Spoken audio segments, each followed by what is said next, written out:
Ketchup. We all know it, like it or not. It goes on anything from hamburgers and fries to stranger things like eggs and bananas. It's a classic American condiment, enjoyed by millions of people every day. How has ketchup been shaped by different cultures, and how has it changed over the years? I'm going to be taking a look at this simple sauce and attempt to analyze it through transnational rhetorical lens. What is transnationalism? Well, something that is transnational is something that extends or operates across national boundaries. You may be asking yourself, why did I choose to analyze something as simple as ketchup? It's just a condiment. Well, I remember watching a video a little while back that talked about the history of ketchup, and it caught me by surprise because it's something that I've taken for granted for a long time. I think a lot of people have. It's just another condiment, another sauce, and people don't really think about the history behind it. It actually started off completely unrecognizable from what we know today.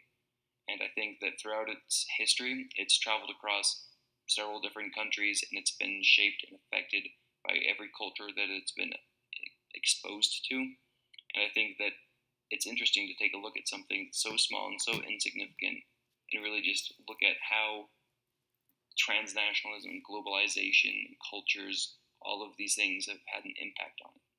So, enjoy the video. Think about your experience with ketchup. Do you like it? Why or why not? What foods do you put it on? If you have ever been traveling, have you seen it in another country? If you grew up in the United States, it is highly likely that you've either seen or tasted ketchup, either at barbecues, birthday parties, or just at home. For such a famous food, its origins are surprisingly unknown.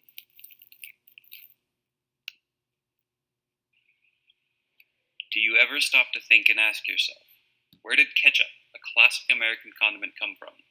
Surprisingly, this simple sauce did not originate in the US and has been influenced by a variety of cultures and has traveled across the globe. One thing that almost always remains constant in anyone's refrigerator is that one bottle of ketchup. In fact, in the US alone, up to 97% of households report owning at least one bottle of ketchup regularly, and 10 billion ounces are sold annually all across the United States. The earliest recorded evidence of ketchup comes from the 6th century Hokkien Chinese word ketchup. It is believed that it was originally brought to southeastern China from Vietnamese traders. The ketchup you recognize today is almost entirely different from what was known back then. Originally, it was a salty, vinegary, more of a juice than a paste. Then it transformed into more of a condiment when it was brought to England, where mushrooms and beer was added. Eventually today, it's become the sweet, salty, savory thing that we use on everything from hamburgers to fries. Ketchup was originally made with fish intestines, bladders, and stomachs. All of this mixed with salt and then left in a jar in the sun for around 20 days. If that doesn't sound delicious, then I don't know what does. Fermented fish guts. Yum.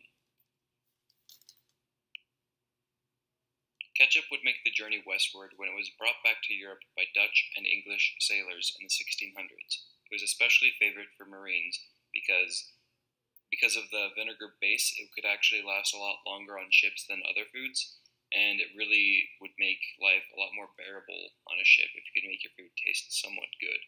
I guess when you're on the ocean for a long time, even fermented fish guts start to sound appealing. After the British adopted this fine cuisine, they modified it with additional ingredients such as mushrooms, walnuts, oysters, or anchovies in an effort to reproduce the savory tastes first encountered in Asia. They occasionally even included beer. However, one thing was still missing: the tomato. The tomato was native to the Americas. When colonists came here, they brought with them the sauce.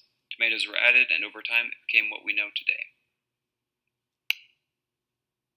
In other countries, the ketchup story goes a little differently. Good old American ketchup is still the classic sweet sauce, but tart varieties have their international advocates. It's still a popular condiment in Britain, and in China it still exists in its more rudimentary form, albeit somewhat more refined. I'm sure that there are other countries that still appreciate various forms of this and have their own takes on it. However, these were the main ones when considering the historical significance and the main consumers of it. The definition of transnational is extending or operating across national boundaries. Ketchup has certainly extended its influence from its place of conception, existing in different forms across 3 separate continents. With each new culture, it changes to fit the preferences of that culture, and in this way, it reflects the country at the time and its relation to other countries. Ketchup's simplicity has allowed it to adapt and evolve with each new culture that incorporates it into their palates. Regional food habits do exist, but they also change over time. As people immigrate, food practices and preferences are imported and exported. Families move to other locations, bringing their food preferences with them. They may use their old recipes with new ingredients or experiment with new recipes, incorporating ingredients to match their own tastes. In addition, food itself is imported from other countries. Food has long been understood as a potent marker of cultural identity. Oftentimes, people associate a certain culture with a certain dish. In today's modern world, transnationality focuses on many aspects of intercultural communication, intersectionality, and all of these things.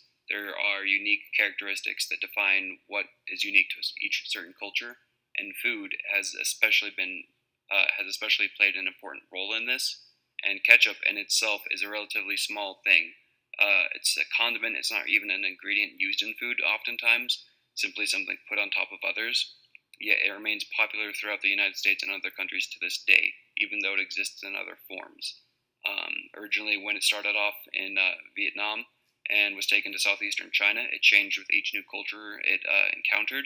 And as soon as it came over to Britain, they incorporated ingredients that they had over there and tastes that they appreciated and valued more than, say, some other Asian countries. Then when it came to America, we slowly changed it into what it is today, which is almost entirely unrecognizable to the original condiment. Ketchup is more than just America's favorite condiment. It remains a tribute to the history between nations and a testament to the culture around food.